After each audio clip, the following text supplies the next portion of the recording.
Hey y'all, it's Sarah, and I have some fun mini tips today. So if you're into Miniverse or just miniatures in general, I think either one of these you could use, or any of these you might could use. You can see I've got some little things in front of me.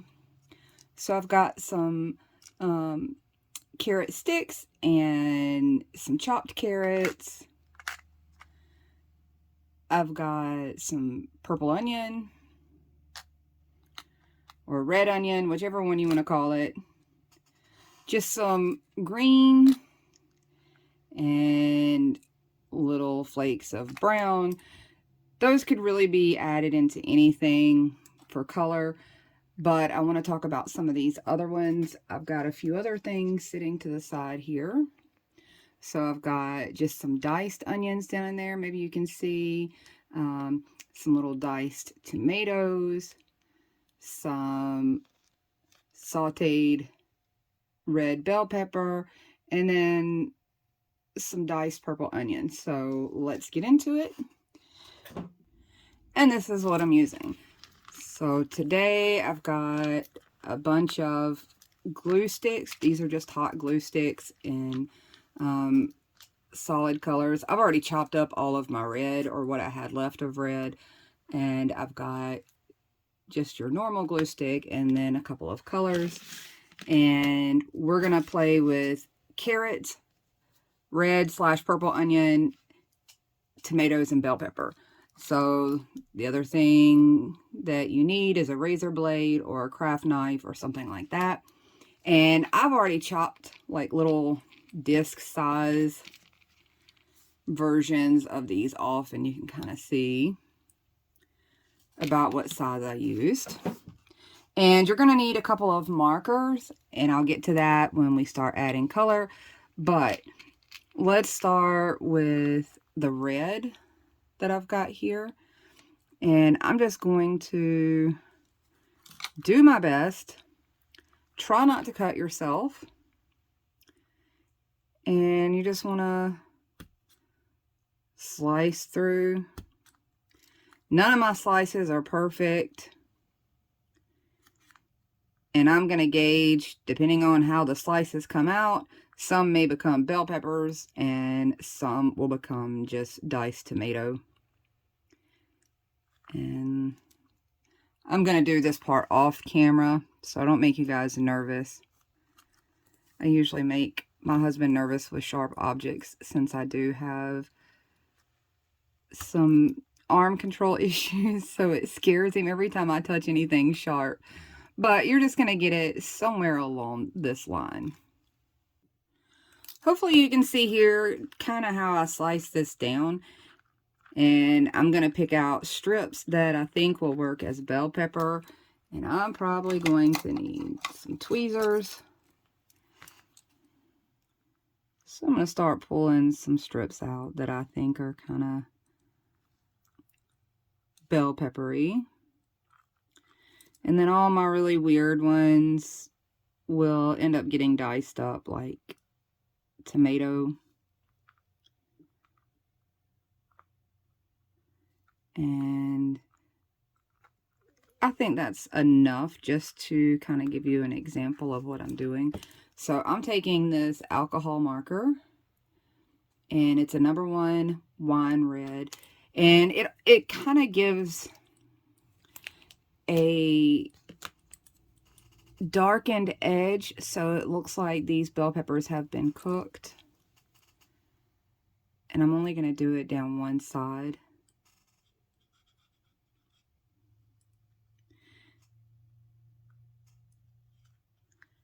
Maybe you can see that. And I'll just let it draw.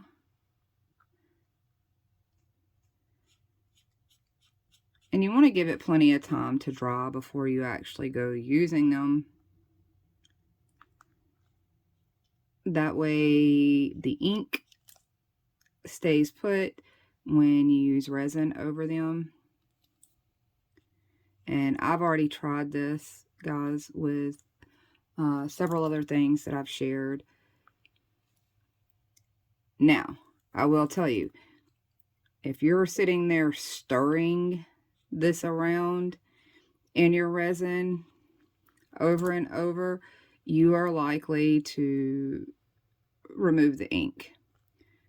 But if you're just adding these pieces down in and tucking them in to add color and a little bit of something else to maybe one of your meals, it definitely works.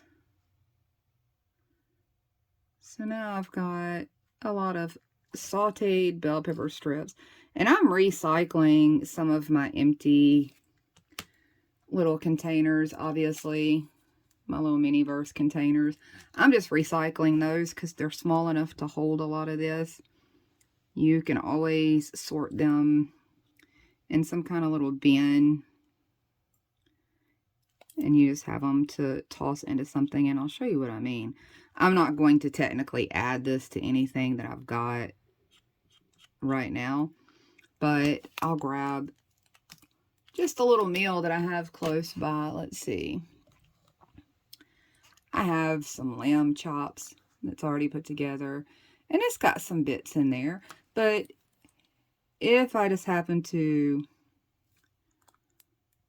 decide I wanted to add some sauteed bell peppers, that's just a fun little addition, a little pop of color, a little pop of another ingredient, basically. For the tomatoes, it's pretty simple. Let me find some of these little bits. So I just chop them down, and they do end up having kind of that slightly, when you get this small, this is all I have left of my red. Like, that's the last chunk of my red glue stick. And you can see it looks pretty solid red. But when you start chopping these down, you really get that kind of translucent tomato look. And I am not trying to get them perfectly square, because I'm going to be honest with you, when I dice tomatoes at home, I am not perfectly square with them. But they do add a nice little touch, and I'll show you an example. Let's see. Maybe you can see them in my nachos, right in those areas. I know the light catches it, but maybe you can see where it's been added. So they add a nice little pop of color and another element for detail. And I'm just going to chop this last few, and we'll move on to some of the other ones. So you can see there, I have an awesome little collection of diced tomatoes and what kind of looks like some sauteed bell pepper, and I'm going to keep moving on and show you some of the other ones. The carrot really is not much different. So I try to use my blade and go straight down the middle of some sections of the longer section, and then when I got closer to the edge, those are the bits that I chop up to make diced carrots.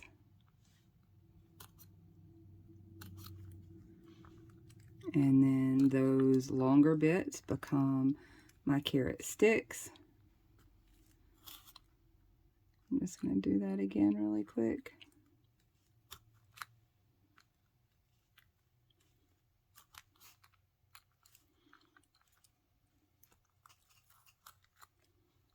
And now I have some carrot sticks and some carrot bits.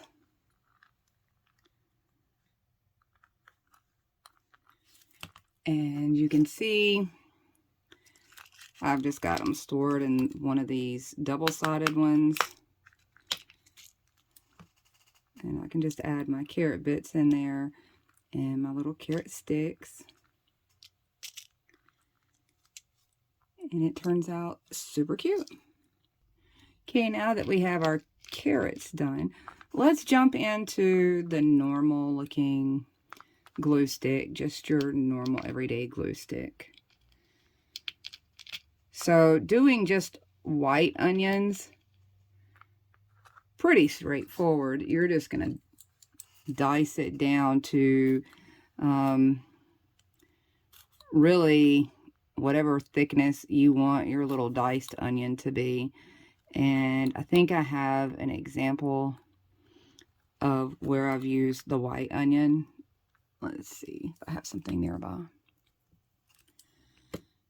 So I'm not sure how well this will show on camera, but there's some white onion in there in my salsa. There's some little diced tomatoes in there. So that's what we're working towards here. Mostly I just used the scraps off of what I cut for my red onion / purple onion, whichever you call it from your location. I'm not sure why they get dubbed red onion when they're clearly purple. And even the coloring that comes off of them when it dyes your hands, that's purple as well. So I'm not sure how in the world they got that name. I should look that up. So I'm just going to scoop up these little white onions and put them over here with my white onions. And I'll worry about those later. I want to get into the purple onion. So I'm going to try to slice it downwards a little bit. I don't know if you can see that. It gets a little harder as you go. There's less to grip onto.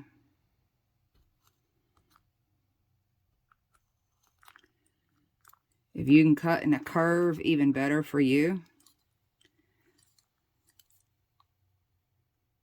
And let's see. I cut that one a little wonky. It's okay. I can still use it. You'll see how. I'm getting a little risky here, so I'm just going to try this way.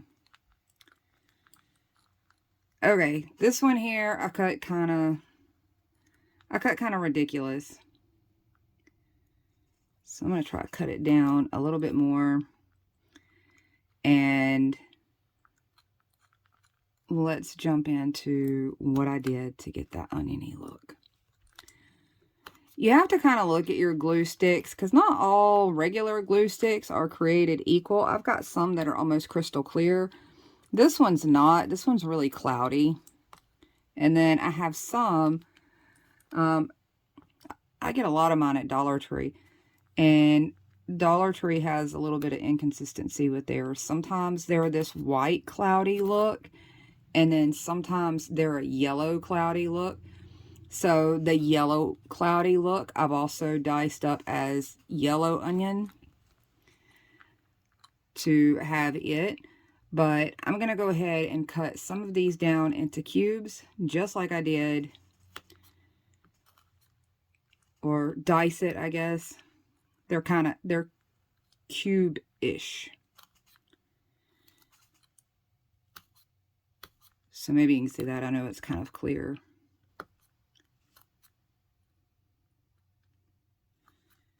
Okay, so while they're sitting there, easy peasy, I'm going to slide these guys upwards, these longer ones.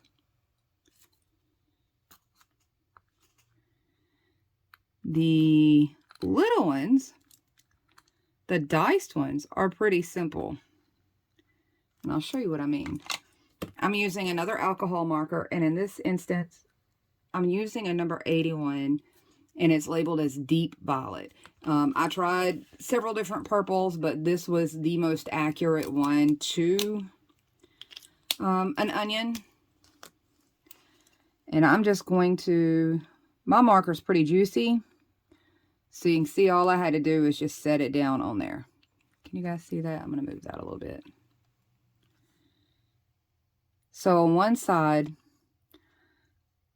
I'm literally setting it down and the ink is running edge to edge, and that's all I had to do. Now, I don't know on some of my older markers if they would work just as well, but I suspect as long as your marker is still working, that you're going to have a pretty easy job doing this. So I just hit the tops of all of them. Really just one side is all you need. And leave them to sit for a little while because you don't want the ink to rub off on the other sides of your onion. And the same thing for the little strips. And I might need some tweezers for this. I'm going to do my best to just hit one side. And I really, you can see all I had to do is let that ink run. And the fun part about it is when that ink runs, because these are all different shapes, it's going to puddle in some areas and it's going to be lighter in other areas. So it really gives you that, that color variety that you get in that purple range. If you can see that, they're all slightly, they take that color a little bit differently.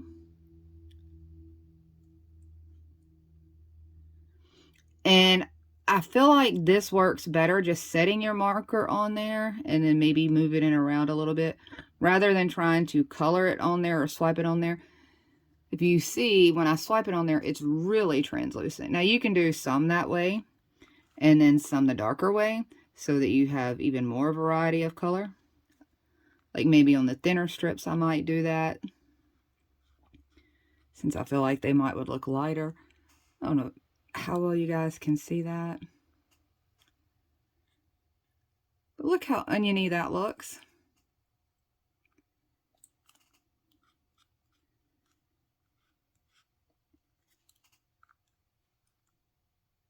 And let's see.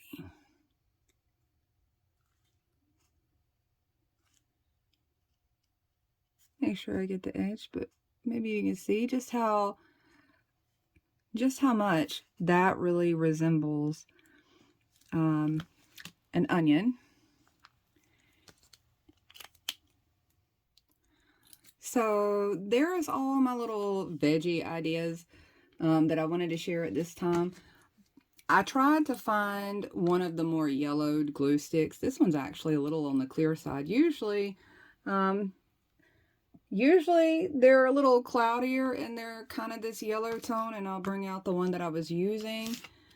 And then I'm going to show you another one, because if you get desperate for things like ice cubes for your little drinks and stuff, you can use either one to make some really cute ice cubes as well. This one happens to be one of those crystal clear kinds, and it makes great ice cubes. Even the slightly cloudy ones, once you start cutting those down, they make really good ice cubes. And then the cloudy version of this kind of yellow shade, which I am so surprised. I must have tried to use them all up, because Dollar Tree does tend to go either way. This is the closest one I could find, but this one makes a good yellow onion also. I'm going to let you look really quick at my little chopped veggies here. And then I'll show you an example of how I use some of them. Maybe I can get that to focus